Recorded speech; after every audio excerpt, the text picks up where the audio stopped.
folks, welcome back to the Feroz Moto channel. Today we have a fun install for the Mazda Miata.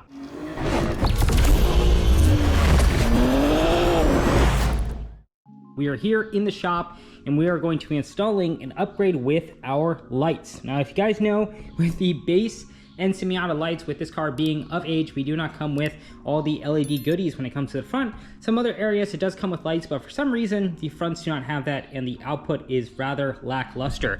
As you know, with me, I'm going down to the Tail of the Dragon in a couple weeks and we want to make sure that we have good lighting when we're out there in the mountains. In lieu of that, I partnered up with a sponsor. Thankfully, the channel got their first sponsor. Could not have done this without you guys, but first we are working with AUXITO. Now, they reached out to me, which is pretty awesome. I saw them on Amazon and they are pretty popular with their brand. So they sent me over an upgrade for the LED low beams. And then I also got some yellow fog lights for the bottom. So both are LED. They're gonna do a good job. I do reserve the right for an honest review, so they're not telling me I have to say everything the way they want it. I'm going this out of my heart, my general impressions, everything, and I will tell you guys honestly what I think about the product. But with my friend running them, I know others have, I've heard good things. A lot of reviews online were good, so I'm looking forward to doing an install with this car. Now, you might be wondering, why do I have this all taped up? I will be taking off the bumper. That's for a different install and different thing. I'll let you guys know later, but for our purposes, I heard it's a pain to get to this light bulb. Now, when it comes to the fogs, when I did the fog surroundings, it's pretty much the same thing. You're gonna have to move the wheel here and get behind this wheel well to kind of get access to the bottom of this guy. But other than that, the front one here might be an issue. Thankfully, my hands are pretty nimble, so I can get in there and kind of play with the lights and adapters. So maybe I'll get around with there, but we're gonna hop in and get to work with getting this installed, and I'll let you guys know what I think. Let's do this. So we just removed all of the 10mm bolts on the top, the 8mm bolts on the bottom.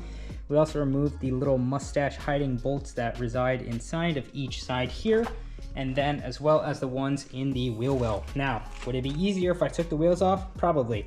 Would it be easier if I knew what I was doing? Probably, but not too bad. I removed the little fog light connectors in there that we're gonna be swapping out to new ones, and then I also removed the 3 bolts in here. There's one that actually holds and retains the bumper, and then there's 2 more in the top that kind of help near the guiding area. So that should be it.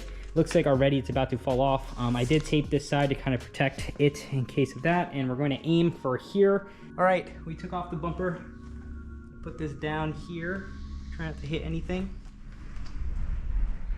and we're good to go. Okay, bumper is off, guys. Let's take a look here. Here we have our bumper. Wow, what a beaut. Am I right, people? This is what we like. The main culprit here, guys, is working on those lights. So let me bust those open and we'll see what we got rocking. Alrighty, we'll start first with the low beam fog lights. So just gonna open this guy. Thank you again, AUXITO, for sending this over. You guys know yellow fogs are cool for like JDM purposes. Some of my rice going out, but hopefully it brings out more visibility. As you guys know, with the Miata, it's so freaking small and people always try to cut me off because they can't see me, but maybe this will help at night. Granted, it's not smart to really drive this car at night. Kind of treat it like a motorcycle in some ways, but you know, your mileage may vary. So we just cut it open. It's a really nice box in a way that I can't get it open. Okay, here we go. AUXITO lights. Let's pop this guy open and we'll swap it out. So I'm hoping this is really straightforward, because for the LED bulbs in the bottom, you just have to twist them out and put them in. Take a look at this guy. The heatsink is absolutely awesome. I'm looking forward to see what it looks like on the car. So let's pop it in. Alrighty, so here's the OEM one. As you see here, it's gonna be a direct replacement when plopping this guy in. So I'm gonna place this here for a moment, and I believe we just pull it out. I think we maybe pulled this clip back and then you pop it out. I'm gonna get a screwdriver. One sec. Okay, let's try this out with a pick tool or a screwdriver. So it looks like you go like this, and you pull it out.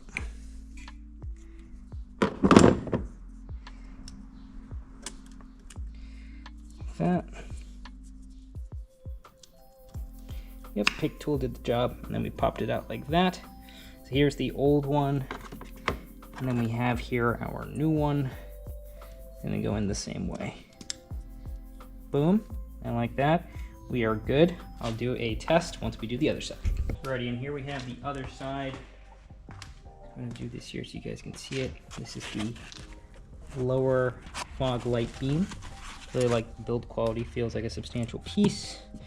Really hope it lasts. The only thing I've heard online is that they could possibly go bad just over time. You can swap them out. These fog lights are much easier to replace versus the other ones being the low beams. So just remember orientation like this, out and in.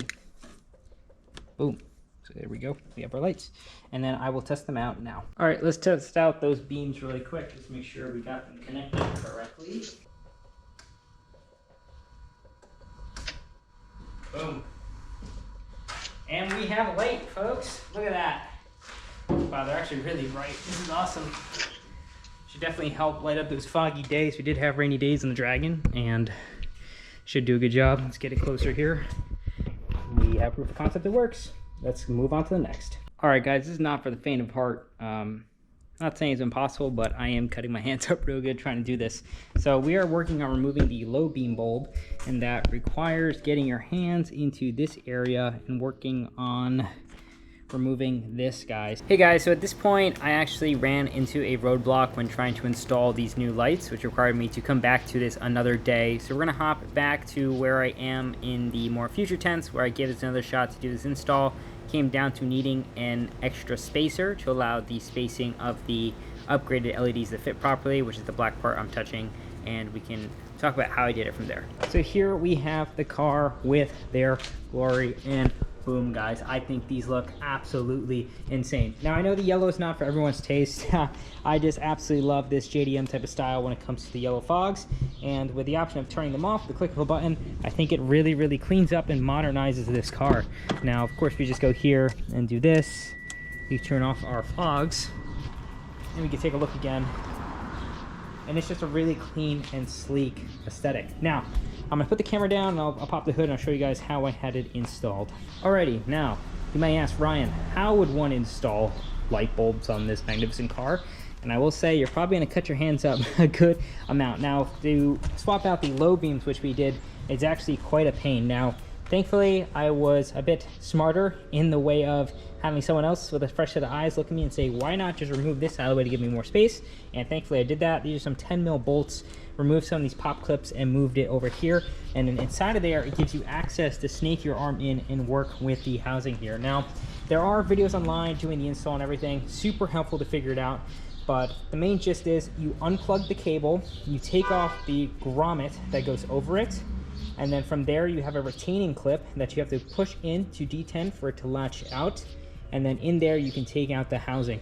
Now I do have the OEM housings when it comes to what we have from the OEM style, and I'll show you guys. So this is what we have when it comes to the OEM housing style. Now one of the caveats when it comes to a much more upgraded and premium version of these lights, they come with their own heat sink in the back. Now there are some benefits, of course. It has, of course, the LEDs are going to generate more heat, and it has its own kind of, I believe, CAN bus system, yep, on the side that allows you to have the car not freak out when it comes to it. The Miata doesn't have all that fancy gizmos and gadgets, but it is there, and this is what the OEM housing looks like. Now the issue I was having with them fresh out the box is, as you can see with this housing area, it fits in one way, but it did not come with this spacer. Now you can go online, which is what I did, and order a spacer adapter.